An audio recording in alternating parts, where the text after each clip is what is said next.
passe une formation noob. Recording is on. Ok. Bonjour à tous. Du coup, on va parler de sécurité aujourd'hui. Donc, je disais que c'était une formation que je faisais tous les ans, pas forcément sous le même format, pas forcément de mettre le contenu à jour tous les ans. Donc, pour ceux qui sont là depuis 2-3 ans ou plus, bah, il y a peut-être des choses que vous allez avoir déjà entendues. Mais bon, c'est toujours bon de rappeler les bonnes pratiques en matière de sécurité. Et comme chaque année, j'essaie de mettre un peu de nouveauté quand même dedans pour vous intéresser. Alors, n'hésitez pas à poser des questions. Alors, j'ai pas le chat sous les yeux, mais du coup, les gens ici dans l'amphi peuvent me dire quand il y a des questions que j'y réponde. Et puis sinon, on pourra débriefer à la fin. Du coup, je commence un peu par un petit extrait de la pire idée ces dernières années, en matière de failles de sécurité, de hackers ou de vol de données. Donc on voit, voilà, il y a un peu tous les jours, il y a quelque chose qui arrive. Donc là, bon, j'ai quand même pris on va dire des grosses entreprises. Exemple, hier encore, Microsoft annonçait qu'ils avaient été hackés potentiellement. Il y avait une faille de sécurité qui permettait de modifier le résultat de recherche dans Bing. En début d'année, c'était T-Mobile, l'opérateur téléphonique américain, qui pareil a dit que de leurs clients avaient été extrêmement voilà, corrompus mais accessibles, etc., etc. Euh, Comme j'avais déjà dit, hein, là on parle de grandes entreprises, donc les entreprises qui parfois arrivent à se relever, d'autres pas trop, hein, par exemple Yahoo, qui avait été hacké, je sais pas, peut-être une dizaine de fois dans les années 2000-2010, et carrément une page Wikipédia qui référencie tous les hacks de Yahoo. Bah, voilà, ça atteint la réputation de l'entreprise. Et quand on est une petite entreprise, bah, voilà, on dit que une étude avait montré que 60% des petites entreprises font faillite 6 mois après avoir été victimes d'une faille de sécurité, enfin d'une faille de leurs données. Donc, bah, la sécurité, c'est vraiment la pierre angulaire de chaque projet. Et pourtant, c'est pas forcément le point principal quand on développe un projet. On se concentre plus sur les matières de fonctionnalité, de design, de performance, mais pas forcément toujours sur la sécurité. Donc le but de cette présentation, bah, comme toujours, hein, c'est de vous résumer un peu c'est quoi le but d'une bonne sécurité en matière de projet web, et puis de vous donner quelques outils et astuces pour challenger votre sécurité et l'améliorer au quotidien. Donc bon, voilà, c'est le sommaire, il n'a pas trop bougé. Qu'est-ce que c'est que la sécurité? Quand est-ce qu'on en fait? Et où ça? Alors, on prend un peu les bases. La sécurité, c'est quoi? C'est de se sentir libre de tout danger ou de menace. Donc, être sentir en sécurité, ça implique de confiance. Donc, on pourrait dire que côté sécurité web, bah, c'est le fait de protéger tous les aspects d'un site, que ce soit ses fonctionnalités, ses données, ses fichiers et son code source. Quand est-ce qu'on doit appliquer de la sécurité? Bah, simplement partout, tout le temps. Il n'y a pas de projet où on peut se dire que la sécurité n'est pas importante, que ce soit des projets Internet SCN, que ce soit des projets pour des petits clients, des projets pour des gros clients, des projets pour des sites vitrines, des projets pour des sites qui vont être juste pour quelques jours. Euh, Tous les projets touchent à de la donnée, tous les projets vont avoir une brique de fonctionnalités, potentiellement de failles vers d'autres applications. Donc, c'est toujours important de se poser les bonnes questions en matière de sécurité, à savoir quel type d'utilisateur doit pouvoir faire telle action, quand est-ce que cette action doit être possible ou non, et est-ce que par exemple ce document, ce fichier, cette page doit être visible et accessible quand je ne suis pas connecté. Sauf que là, on me répond souvent, oh mais je n'ai pas le budget pour ça, oh mais je n'ai pas le temps pour ça. Il n'y a pas de mais quand on parle de sécurité. La sécurité, ça vous coûte du temps, ça vous coûte potentiellement de l'argent, mais ça vous en coûtera encore plus si vous ne le faites pas dès le début de votre projet.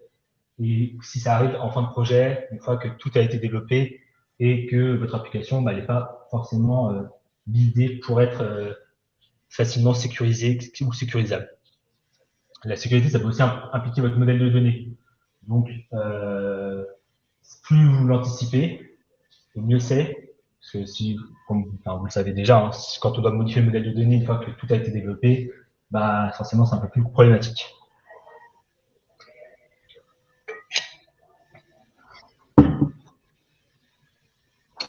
Du coup, comme je disais, je le ferai plus tard. ça veut probablement dire qu'on ne le ferait jamais, ou qu'on ne va pas le faire forcément correctement. On va le faire rapidement, on va le faire en fin de projet alors qu'on n'a plus trop de budget, qu'on n'a plus trop le temps, qu'on n'a pas potentiellement un peu marre aussi de travailler sur ce sujet-là. Donc, la sécurité, il faut vraiment l'avoir comme une norme et comme quelque chose qu'on fait sur notre projet à tout moment, dès le départ, et on peut se mettre d'accord sur une norme qu'on va respecter au sein d'une équipe. Quand on travaille sur des projets où on est 3, 4, même jusqu'à 10 ou 20, voilà, une norme à partager tous ensemble.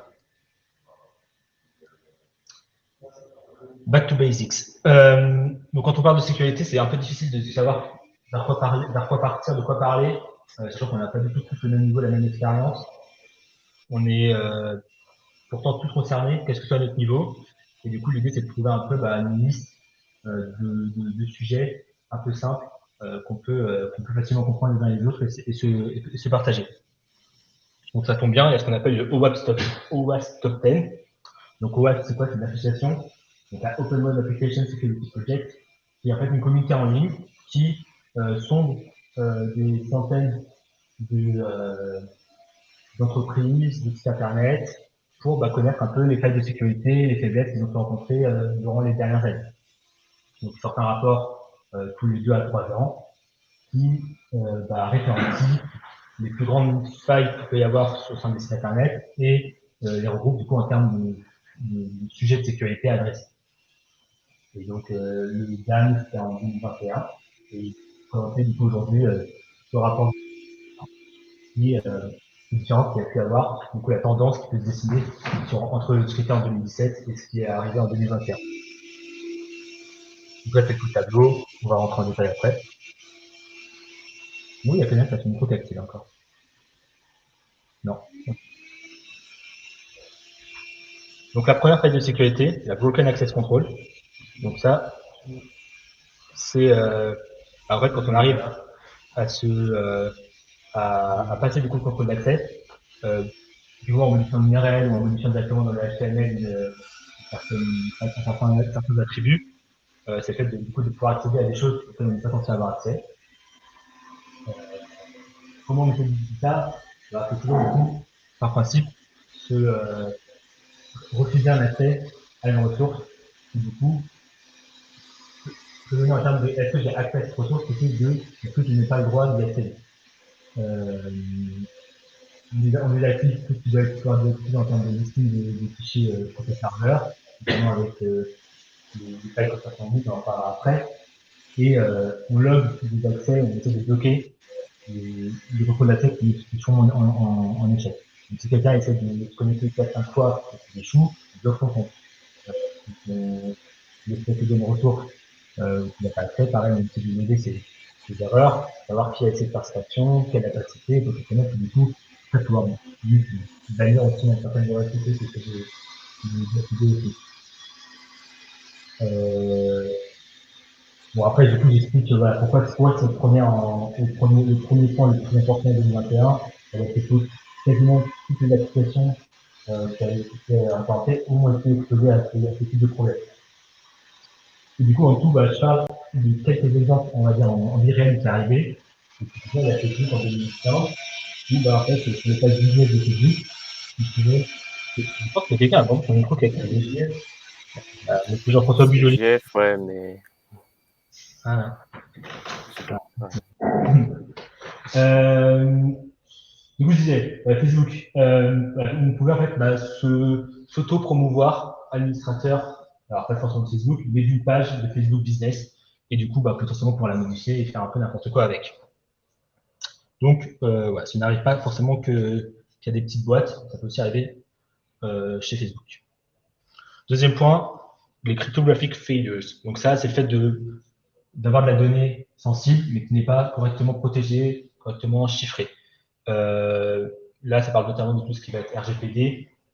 Donc, c'est le fait d'avoir des numéros de sécurité sociale, des mots de passe, stockés en clair dans une base de données. Le fait que potentiellement ces données allaient un peu stockées alors qu'on n'en a pas forcément besoin, et que peut-être on l'envoie dans des requêtes, on ne se prend pas trop la tête sur les données à sérialiser, etc. Comment on essaie d'éviter ça? Ce que je disais, c'est qu'on essaie d'identifier quelle donnée est sensible, quelle donnée est indispensable à notre application et on ne stocke pas de données qui ne servent à rien si on n'a pas l'utilité et on supprime une donnée dès qu'on n'a plus besoin. Donc, potentiellement, on peut avoir à stocker le numéro de carte de quelqu'un dans le cadre d'un processus de paiement, mais ça ne sert à rien de le garder, de conserver une fois que le paiement a été validé ou a été fait. Et après, il y a des choses un peu plus vicieuses en termes de cache. Par exemple, on ne met pas en cache tout et n'importe quoi, on ne met pas tout et n'importe quoi, notamment des requêtes qui pourraient avoir des données sensibles qui transitent. Et là, du coup, un autre exemple en vie réelle qui est arrivé, donc c'était ce qu'on appelle le Cloud Bleed. Donc c'était à Cloudflare. Cloudflare, c'est un gestionnaire de serveurs. C'est ça d'accord. Et qui, du coup, en fait, avait une faille de sécurité qui faisait qu'il loguait des données. En fait, on peut dumper la mémoire des serveurs. Et du coup, dans la mémoire des serveurs se trouvaient potentiellement des données confidentielles. Alors, ça a été assez important comme fait parce qu'il y avait beaucoup de services qui reposent sur Cloudflare. Cloudflare, après, en rétrospective de ce problème-là, a du coup fait une analyse plus poussée, disant qu'il y avait eu beaucoup de fois la faille de sécurité qui avait été déclenchée, mais que dans les données qui avaient été dumpées, il n'y avait jamais eu ni mot de passe, ni numéro de sécurité sociale, ni données comme ça. Après, on peut les croire ou non, parce que forcément, ça atteint leur réputation, mais c'est des choses où voilà, ça arrive. Là, où vous pouvez le faire, c'est que c'est un gros service utilisé par beaucoup de gens. Vous vous rendez compte que du coup, une faille de sécurité, ça se propage très très vite dans tout un écosystème. Troisième, l'injection. Donc ça, c'est celle peut-être qu'on connaît le plus, celle la plus simple aussi à comprendre. Donc ça, c'est l'injection, c'est fait quand on ne valide pas une donnée qui est faite par l'utilisateur, on la filtre pas, on la purifie pas, et du coup, on la considère comme étant valide et bonne par défaut en faisant confiance à ce qu'on reçoit de notre client. Donc l'exemple que vous c'est le file SQL, où en gros, on va récupérer d'un champ texte un nom, un prénom, et en fait, on va pas aller vérifier que cette donnée-là, c'est pas une commande SQL qui va venir faire tout le bazar dans notre base de données. Donc l'exemple le plus connu, c'est ce XKCD en haut, XKDC, pardon. Je vous laisserai le lire et le relire s'il faut. Et là, en gros, c'est ça, c'est quelqu'un qui l'école de son fils qui appelle pour dire que son fils s'appelle Robert, parenthèse, point virgule drop database, en gros, et du coup, il dit, ça vous apprendra à pas purifier vos inputs de votre côté. Donc, comment on essaie d'éviter ça? En utilisant des ORM correctement, donc pas en faisant un ORM get connection et executing query directement dans le SQL, et on essaye d'utiliser potentiellement dans le cas où on a des WYSIWYG, des choses où on a besoin d'avoir une donnée HTML mise en forme, des librairies donc, pour purifier des chaînes de caractères, s'assurer d'échapper des caractères qui peuvent être spéciaux. Et potentiellement, quand on a des requêtes avec des filtres de recherche, etc., en fait, on s'assure que ces filtres de recherche correspondent bien à des choses qu'on a envie d'avoir de notre côté, donc avec potentiellement des whitelists pour dire, voilà, je veux vraiment filtrer selon la raison sociale de mon entreprise, et du coup, ça correspond à telle colonne dans la base de données, mais je ne l'affiche pas directement côté client mon modèle de données. Un exemple connu où ça une faille de sécurité comme celle-ci a pu être utilisée pour les Panama Papers, donc c'était une sombre affaire de fraude fiscale, on va dire, dans les années 2016, où en gros les données d'une entreprise américaine, je crois, avaient pu être volées, et du coup ça révélait un peu les patrimoines hébergés à l'étranger de beaucoup de monde. Et du coup, cette faille, ce principe-là a été notamment fait avec une faille de sécurité au niveau ce leak de données a notamment apparu avec une faille de sécurité SQL dans un site Drupal de l'entreprise Mossack Fonseca.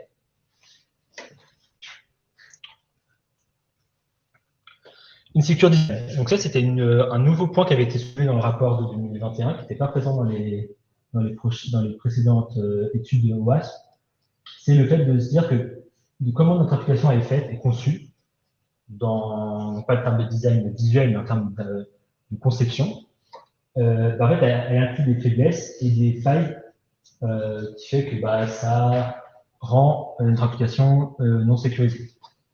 Typiquement, c'est quoi? C'est le fait d'avoir des process petite question-réponse, où en fait, on peut faire de l'énumération, on peut brute force ce processus-là et question-réponse. Donc, quand c'est une question de sécurité, je parle de voilà, quel est le nom de votre chat. En fait, le nom de chat, il y a des bases de données de nom de chat où on peut du coup facilement se retrouver la réponse et plusieurs personnes peuvent connaître la réponse à cette question-là. C'est pas comme un mot de passe qui peut être unique et utilisé nulle part. Une réponse à une question, elle est assez connue. Potentiellement, c'est des messages d'erreur qui dévoilent un peu trop de données sensibles sur votre application.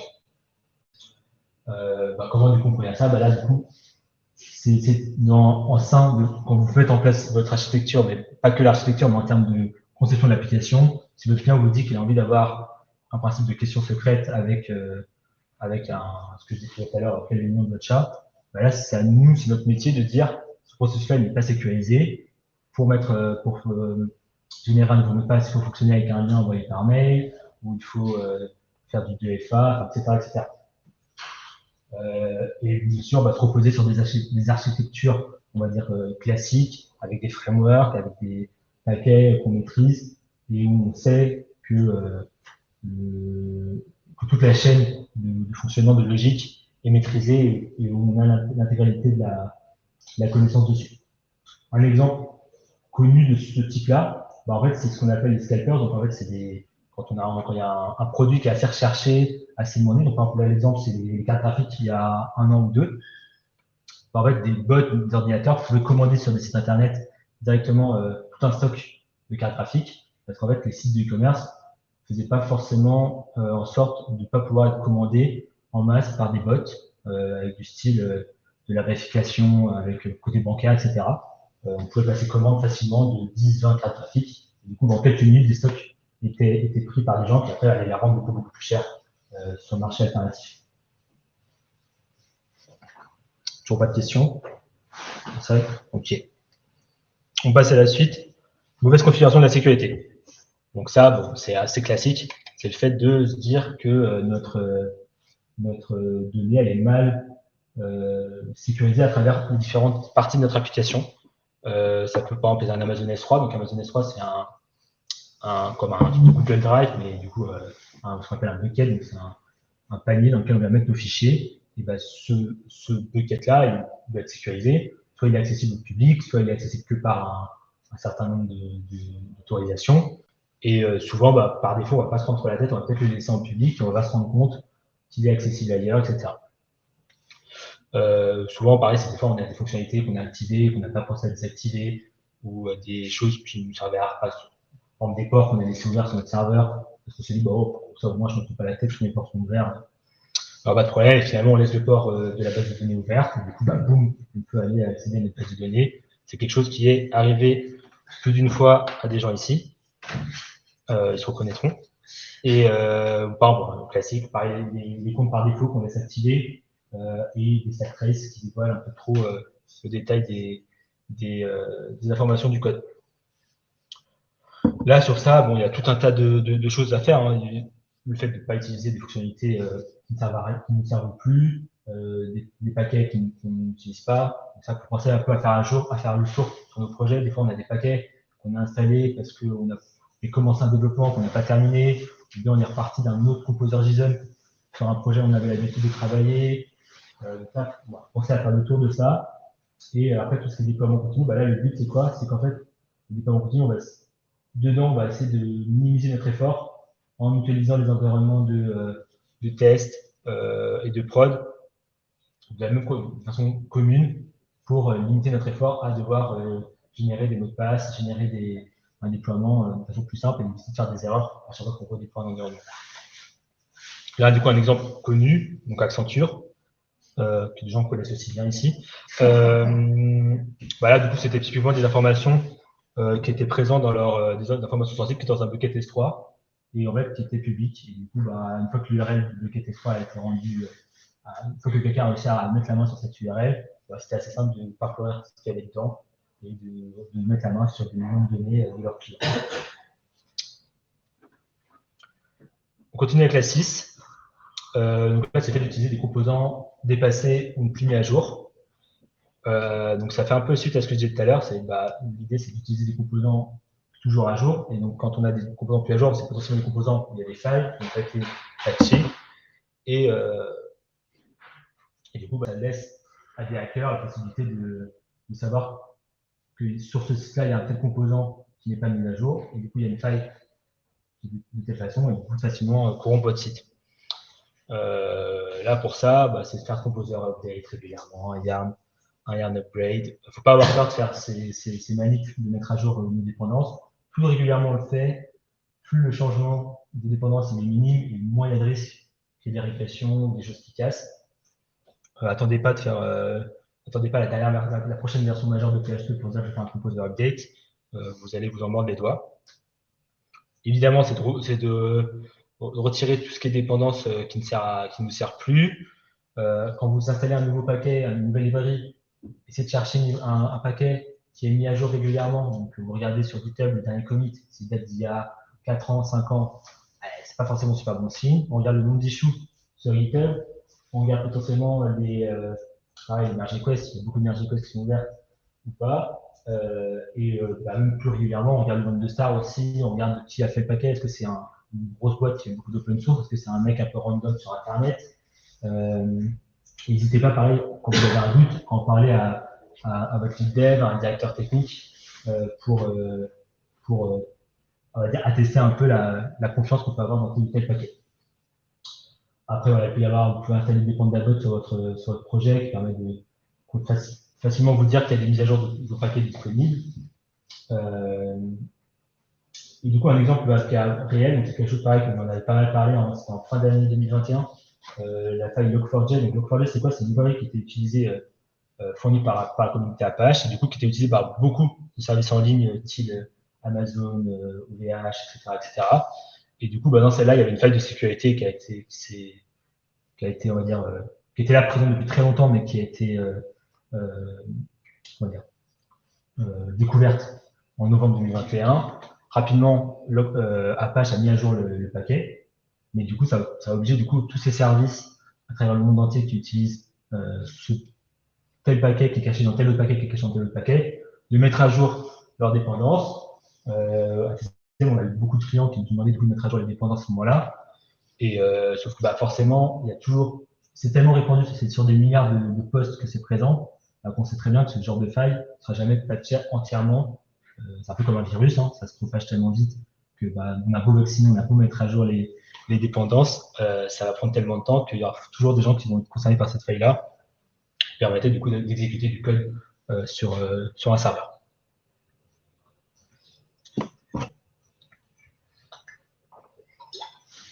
Septième, ça c'est le fait de pouvoir facilement identifier quand il y a des gens qui essaient du coup de force, on va dire, votre application en termes d'autorisation.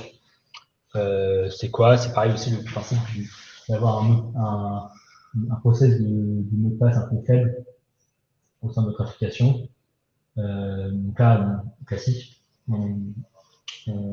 Par défaut, quand on déploie un système, en le cas, on a tous un mot de passe admin ou 1, 2, 3, 4, 5, etc. Ne dites jamais ça sur le serveur. On peut aussi pousser un peu plus loin les créations de mots de passe pour se dire qu'on va checker si le mot de passe que la personne souhaite avoir sur notre application, elle est présente dans la liste des 10 000, 100 000, 1 million de mots de passe les plus utilisés dans le monde. Il y a des listes sur GitHub qui sont présentes. Ça peut être des listes selon les langues aussi, donc on va aller chercher les 10 000 mots de passe les plus utilisés en France, etc. En français. Et évidemment, on essaie de bloquer un accès à un utilisateur dès qu'il essaie de faire 4, 5 tentatives de connexion où la combinaison de mot de passe n'est pas bonne. Éventuellement, on peut implémenter du multi-factor authentication. Donc, je crois qu'on a commencé à le faire à TCL. C'est un peu plus lourd. Ça repose sur des applications tierces, etc. Donc, c'est pas forcément donné à tous et tous les clients ne peuvent pas forcément avoir le budget pour mettre ça en place. Mais beaucoup de clients, on repose sur potentiellement des Active Directory d'Azure, de Google. Du coup, il y a déjà des outils qui permettent de faciliter la mise en place de ça. Donc là, cette taille-là, vous voyez, elle était deuxième en 2017, maintenant elle n'est plus que septième. C'est quoi? Ce risque-là, il a été bien identifié, ça veut dire ces dernières années, et puis du coup, beaucoup de sites, de plus en plus de sites implémentent ces ces règles qui permettent de limiter ces failles.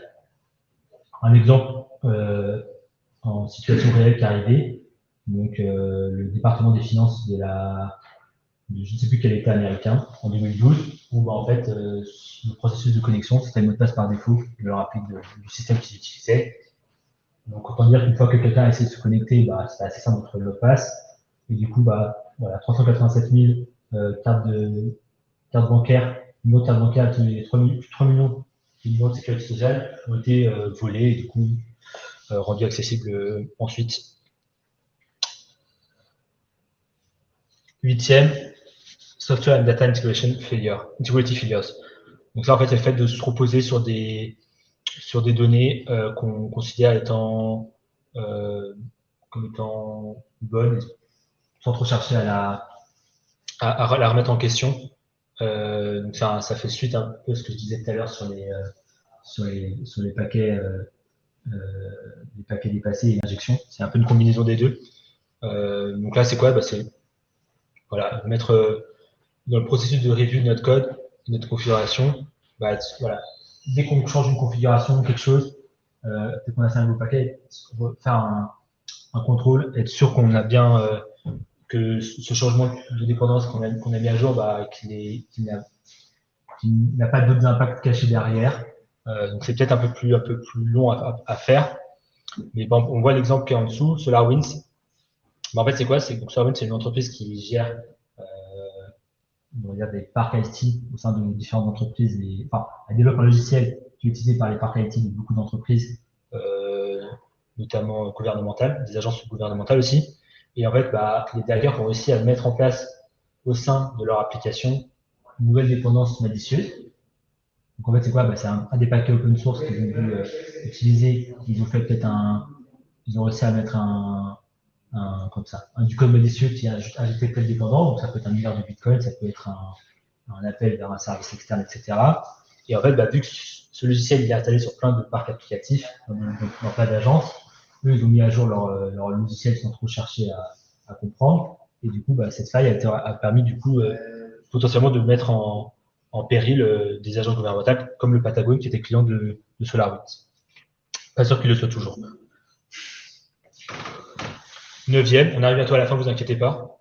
Security Logging and Monitoring Failures. Donc ça, c'est quoi? En fait, c'est le fait de pouvoir loguer facilement. Donc en fait, c'est quoi? C'est le fait d'avoir un mauvais log qui fait que on n'a pas forcément des messages clairs quand il y a des erreurs, quand il y a des tentatives d'accès problématiques. Ou alors, pareil, quand on a des logs, donc en fait, on ne la garde jamais. Donc voilà, ça ne sert pas à grand-chose. Comment on met ça en place? On essaie de mettre en place un monitoring efficace. Le monitoring, ça peut reposer pas forcément que sur des fichiers de logs, mais aussi peut-être sur un envoi d'email qui va donner un récapitulatif des logs. Des emails qui peuvent partir quand il y a certains types d'erreurs qui se produisent, en particulier, je sais pas, quelqu'un qui s'est connecté 4-5 fois et qu'on a dû le bloquer, peut-être qu'on commence à lui donner une alerte comme quoi il y a peut-être une tentative d'énumération sur notre site. Voilà, il y a un point qui est mieux gérer les erreurs, pas forcément que mettre des erreurs 500 partout, mais les loguer derrière pour comprendre pourquoi cette erreur-là s'est produite. Et là, du coup, je vous invite à aller voir le point du vendredi que David avait fait il y a 3-4 ans, qui est toujours d'actualité. Sur ça, j'ai pas d'exemple en vie réelle parce qu'en fait, vous savez bien que c'est pas forcément facile à tout connaître. Et en fait, ce genre de problème-là est plutôt en amont d'une vraie faille, enfin plutôt en aval d'une vraie faille de sécurité, qui aurait pu se produire. Et le dernier, donc c'est pareil, un petit nouveau de 2021, ce qu'on appelle le server-side request forgery. Alors, c'est pas quelque chose qui est forcément super simple à expliquer, mais l'idée, c'est quoi? Ce qu'on avait avant sur River, c'est quand on met un lien, quand on a une ressource, en fait, le serveur va aller consommer cette ressource sans forcément faire attention à ce qu'elle va pouvoir envoyer. Normalement, sur River, quand on mettait un lien, on avait un aperçu du lien, de la page d'accueil, et potentiellement, imaginez, si ce lien-là, c'est un lien avec, je ne sais pas, une image qui contiendra un virus ou quelque chose du genre, ça veut dire que quoi? Ça veut dire qu'on télécharge cette image sans forcément faire attention à ce qu'elle contient. Après, c'est un fichier qui se retrouve sur notre ordinateur, etc. etc. Et du coup, c'est du code qu'on pouvait exécuter, etc. Pour éviter que ça puisse provoquer des problèmes. Ça, du coup, c'est comment on essaie d'éviter. C'est un peu comme ce que je disais tout à l'heure sur l'injection. Bah, l'idée, c'est même quand on récupère des erreurs, quand on fait des Fargate contents, etc., bah, de toujours vérifier, de s'assurer de la cohérence des données. Si on cherche à récupérer un PDF, on s'assure que c'est bien un PDF. Quand on cherche à récupérer une image, on s'assure que c'est bien une image. On ne récupère pas tout et n'importe quoi et on ne stocke pas tout et n'importe quoi au sein de notre projet. Ouais, c'est ça. Là, pour finir, c'est quelques parties quelques types de failles qui peuvent se produire et qui n'ont pas été pas dire catégorisées parce qu'elles n'étaient pas forcément, elles étaient soit trop présentes, soit au contraire elles étaient en train enfin on ne peut pas forcément les catégoriser en termes de failles avec des faiblesses. Donc, il y a les failles de tout ce qui est en matière de qualité de code. C'est le fait d'avoir du code qui n'est pas forcément performant. On va faire on va exposer des données, on va loguer des données qui ne sont pas intéressantes à loguer, du style j'ai laissé dans mon log au moment où je fais un achat, je log le numéro de carte bleue parce que je me suis dit que ça permet de bloquer comme ça facilement le code de carte bleue.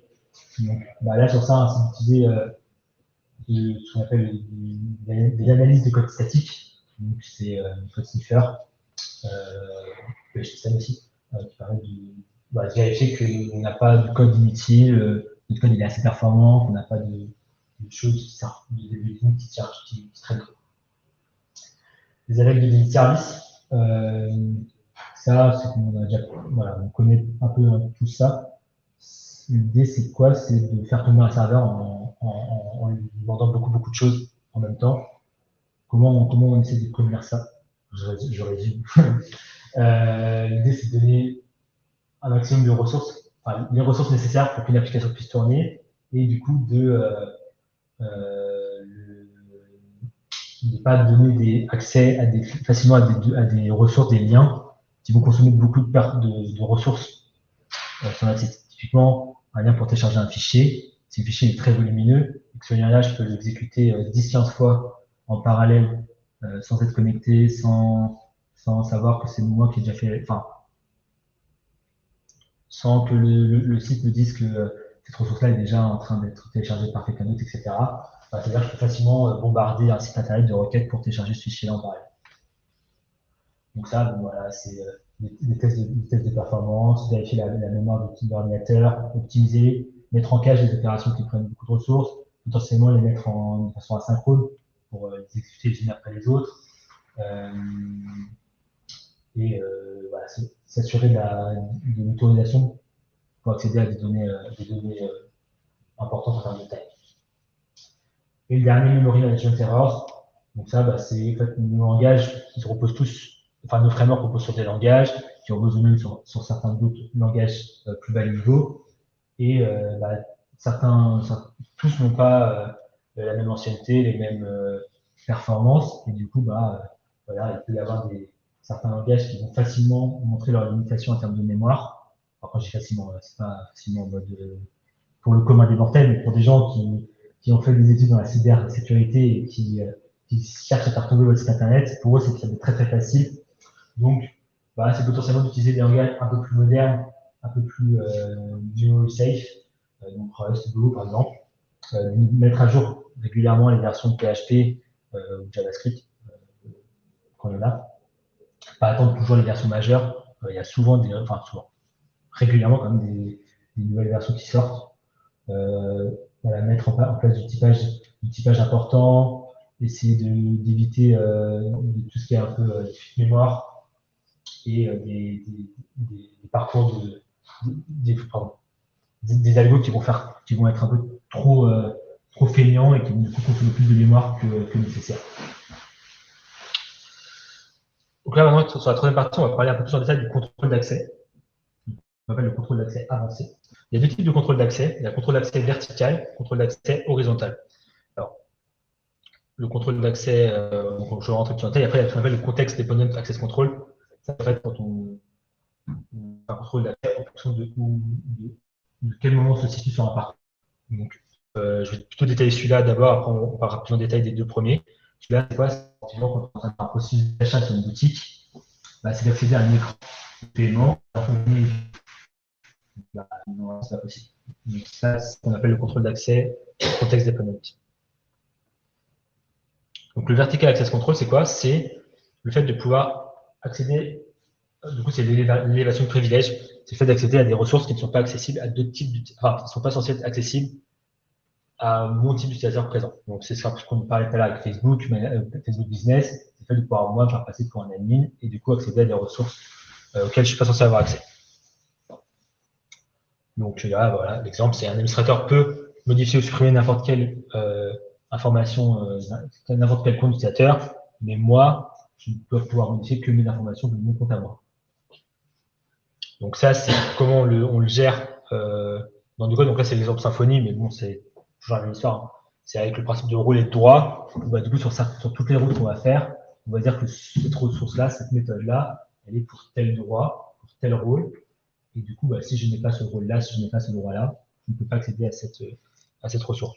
Donc là, j'ai mis quelques exemples entre GraphQLite, entre REST. Voilà, c'est des Ad Security, Backlog, Azrite, etc. Le contrôle d'accès horizontal. Donc ça, c'est le fait de pouvoir accéder à un même niveau à des ressources qui ne m'appartiennent pas. Donc typiquement, c'est quoi? C'est que moi, je peux voir mes transactions bancaires sur mon compte bancaire, mais je ne peux pas voir les transactions bancaires sur le compte de finance. Et du coup, ça, c'est un peu plus difficile. Celui-là, c'est celui qu'on pense le moins parce que le Azrite, Azrole, Backlog, etc., c'est des choses qu'on a l'habitude de faire. On peut facilement le mettre au niveau d'un contrôleur, on peut le faire sur toute la méthode. Donc, on pense facilement à se dire, voilà, mon application n'est pas accessible si je ne suis pas connecté, si je ne suis pas admin. Mais gérer le fait que j'ai des données auxquelles moi je peux accéder et modifier et qu'elles ne doivent pas être accessibles à une autre personne qui a le même rôle que moi, les mêmes droits que moi, c'est un peu plus vicieux. Et du coup, pour ça, il y a ce qu'on appelle les voters. Donc ça, c'est en Symfony. Je pense que ça existe aussi chez les autres frameworks. L'idée, c'est quoi? C'est que là-dedans, en fait, on va récupérer l'utilisateur connecté, on va récupérer l'action qu'il cherche à faire, on va récupérer la ressource à laquelle il cherche à accéder. On va du coup pouvoir faire notre règle métier, notre tambouille pour dire, OK, est-ce que moi, Thibaut Balmet, j'ai accès au dossier Titi pour faire une suppression. Donc là, comment ça fonctionne? Alors là, on rentre dans du code. On fonctionne avec deux types de méthodes. La méthode support, et la méthode, j'ai écrit là. La méthode support, et la méthode vote en attribute. Alors, support, c'est quoi? En fait, c'est se dire, est-ce que ce voteur-là, donc un voteur, c'est une classe PHP, on peut avoir plusieurs voteurs. En fait, quand on va chercher à faire une action, on va parcourir tous les voteurs pour voir si telle action est concernée par tel voteur. Donc, dans le support, on a l'attribut de subject. On va regarder si notre attribut est dans les attributs de mon voteur en question. Donc, par exemple, j'ai ce voteur-là, il peut faire un can access folder, un can access documents, un can access supporting documents, etc. Et du coup, en fait, je vais regarder si ce que j'avais ici, avant, vous voyez, le isGranted can access folder. Voilà, du coup, on va regarder si on va chercher le voteur qui permet de faire cette action-là. Donc, c'est le voteur. Le subject en question, c'est du coup l'objet sur lequel je cherche à faire une action. Donc là, je vais vérifier que mon objet est bien de type dossier. Si mon objet est bien de type dossier et que je cherche à faire un can access folder, du coup, je suis bien dans mon cas. Et si on trouve, sinon c'est false, si on passe au moteur suivant, etc., etc. Une fois qu'on a du coup le support sur le trou, on va faire le vote en attribut. Le vote en attribut, c'est lui qui va faire notre règle métier, qui dit est-ce que j'ai le droit d'accéder à cet attribut, à cette ressource. Donc là, je ne vous ai pas un tout code qu'on a créé à l'époque. Mais l'idée, c'est quoi? C'est récupérer l'utilisateur connecté. Donc on a le token, on récupère l'utilisateur connecté. On vérifie bien sûr que c'est bien un bon type d'utilisateur, qu'il a bien le bon rôle, et que typiquement ici, je ne sais pas si on peut le voir vraiment, mais voilà, le can access folder qui est à ce niveau-là, ici, ça c'est ma règle métier à moi qui va regarder si le dossier il appartient à un compte auquel l'utilisateur connecté est rattaché. Voilà. Et donc ça, du coup, derrière, on a juste à dire est-ce que c'est true ou est-ce que c'est false. Et automatiquement, derrière, Symfony génère erreur 403 disant accès interdit. Comment? Pas de questions? Non. Comment on peut challenge notre sécurité? Alors, il y a plusieurs façons de faire. Déjà, il y a des utilisations un peu simples pour, en termes de sécurité, on va dire au quotidien. Donc, activer notre DFA, sur notre compte Google, notre compte GitLab, c'est vraiment c'est fait par défaut tout ça maintenant. Faire des audits avec la direction technique. Donc, demander aussi à d'autres gens de votre équipe, de votre TCM, de vous conseiller, de vous aiguiller sur certaines étapes de votre projet dans vos choix.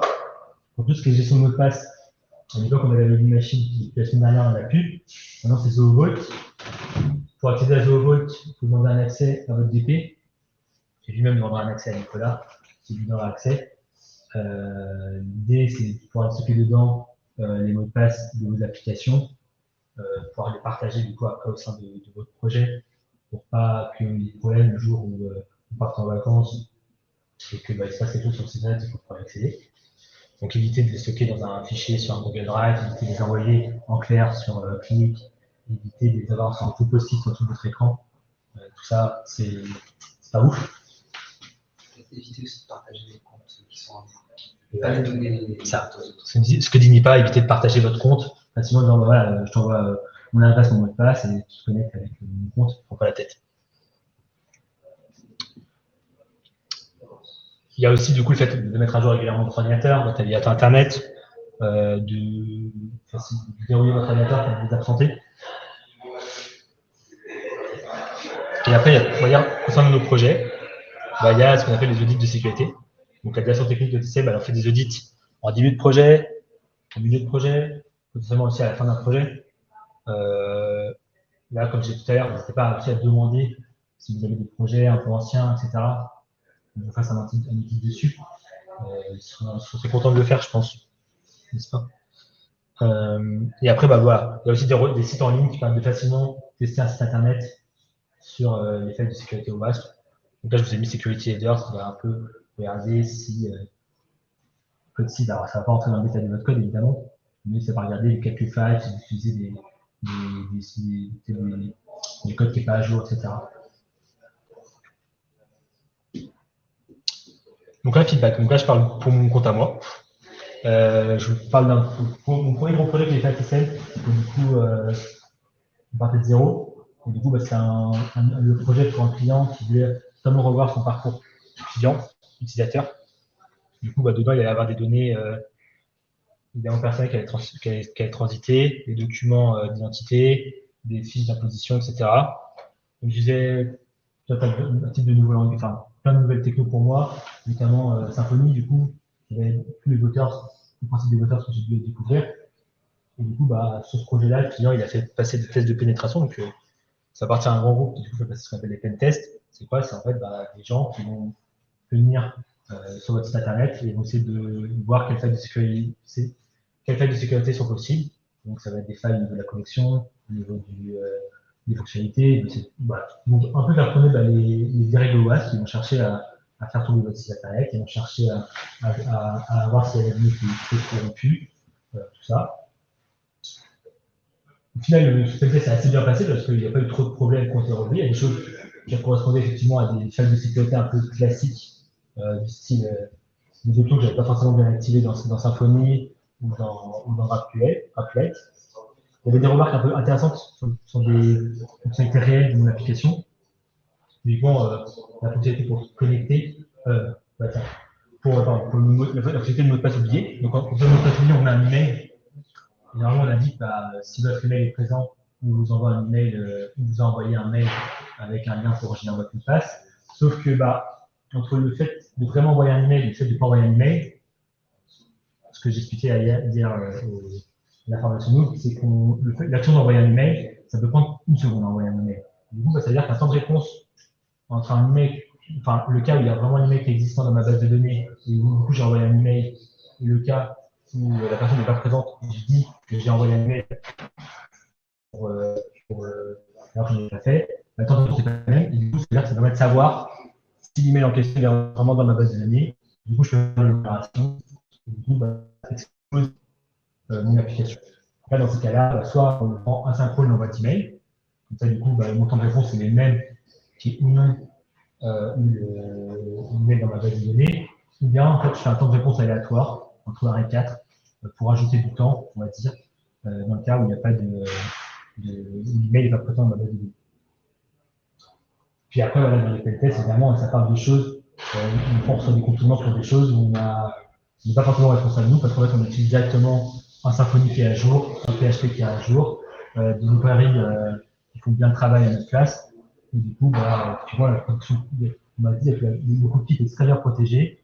Je ne sais même pas trop ce que c'est qu'une petite session, mais voilà, j'étais très content qu'on me dise ça, qu'on me félicite sur mes copies de session. Dernière partie, c'est celle qui fait le plus peur, c'est celle où on va parler un peu de ce qui nous est arrivé par le passé. Tous les points qui sont en dessous sont des histoires vraies, et c'est du coup des choses qui sont arrivées assez. Voilà. La première, la plus classique, c'est celle d'avoir des routes qui ne sont pas protégées, qui sont mal configurées dans notre framework. Des pages de back-office sont accessibles à n'importe qui. Il y avait des pages, moi, il y a un site où j'ai travaillé, il y avait une page qui s'appelait Paiement, je pense qu'elle listait des paiements, qui étaient du coup accessibles sur notre connecté.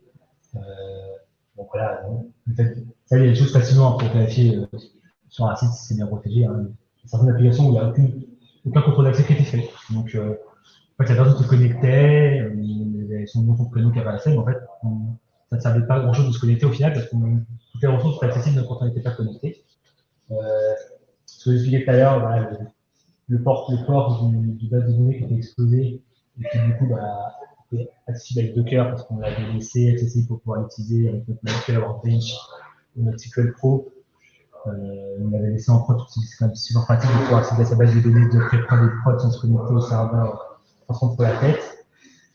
Du coup, la base de données elle a été accessible, du coup elle a été corrompue, et parce que le mot de passe, avec l'audience, on avait laissé admin comme mot de passe, ou route.